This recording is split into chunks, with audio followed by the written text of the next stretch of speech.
अस्सलाम वालेकुम दोस्तों। आजकल मैं एक सोशल मीडिया पे है ना काफ़ी एक रील्स देख रहा हूँ जहाँ पर तरावी की नमाज़ को लेकर है ना बहुत डिबेट छिड़ा हुआ है कि भैया 8 है, क्योंकि सऊदी में जो है 8 रकात होती है, सुन्नत है, यहाँ 20 रकात क्यों होती है? और सब अपने-अपने हिसाब से कोई 8 दिन की पढ़ रहा है, कोई 6 दिन की पढ़ रहा है, कोई 5 दिन की पढ़ रहा है।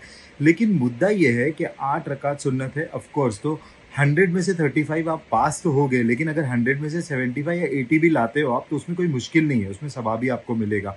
ऊपर से आप जो है पूरे कुरान को अगर सुनते हो और अगर वो पूरी नमाज पढ़ते हो, तो भी आपको सवाब ही मिलेगा। तरावी जो है वो पूरे रमज़ान के लिए होती है, लेकिन लोगों ने क्या किया है, अपनी शरीयत को छोड़ के सेहत के हिसाब से जो है उसको तोड़ मरोड़ के अपने हिसाब से कर दिया। कोई 5 दिन के लिए जाता है, कोई 2 दिन के लिए जाता है, कोई 3 दिन के लिए जाता है। लेकिन लोगों को ये याद रखना चाहिए कि ये रमज़ान का महीना है और हर चीज़ का हिसाब होगा।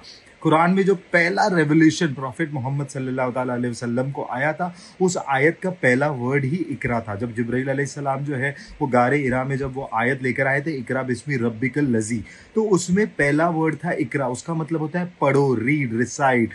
प्रॉफिट के लिए अल्लाह सुब्हान ताला ने बोला था पढ़ो, रीड, रिसाइट। तो ये सेम चीज़ आपके लिए भी तो अप्लाई होती है। आप जो है अपने एजुकेशन पे लाखों करोड़ों रुपए खर्चा कर देते हो, लेकिन क्या आप कुरान को जब पढ़ते हो, अल्हम्दुलिल्लाह रब्बिल आलमीन अर्रहमान रहीम, क्या उसके मतलब आपको पता है? नहीं पता होते, क्योंकि हमको लगता है कि बस वो हुर्फ पढ़ने से ही आपको होगा। अगर प्रॉफिट ने भी ऐसा किया होता तो हम तक इस्लाम कैसे पहुंचा होता? मुझे लगता है कि आप लोगों को जो है वो पढ़ना चाहिए कुरान को। एटलीस्ट रमज़ान में कोई भी हैबिट फॉर्म करने के लिए 21 डेज लगते हैं, तो क्यों ना वो हैबिट आप रमज़ान से फॉलो करें।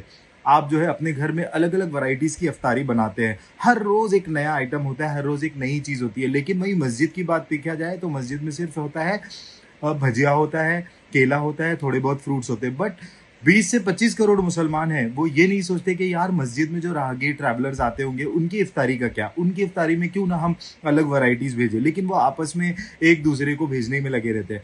अब मस्जिद की बात आई तो मस्जिद में जब आपको चंदा देने का मौका आता है तो लोगों के जेब से 10 रुपए और 15 रुपए निकलते हैं। वहीं पर अपनी बहन, अपने बच्चों, अपने बहन के बच्चों, अपने बाप के रिश्तेदार, अपने माँ के रिश्तेदार, अपने रिश्तेदारों के बच्चों को देने के लिए आपके पास 1000 रुपए, 500 रुपए आते हैं। क्योंकि वहां पर ऐसा है ना कि वहां पर आपकी जो है तो रेपुटेशन का सवाल होता है। आपकी रेपुटेशन अगर कहीं है तो वो अल्लाह के सामने है। तो अगर अपनी रेपुटेशन को दिखाना है तो अपने अमाल को सही करना पड़ेगा। और ये रमज़ान का महीना है, इसमें प्रैक्टिस करो और इस प्रैक्टिस को साल भर अप्लाई करो। Thank you so much.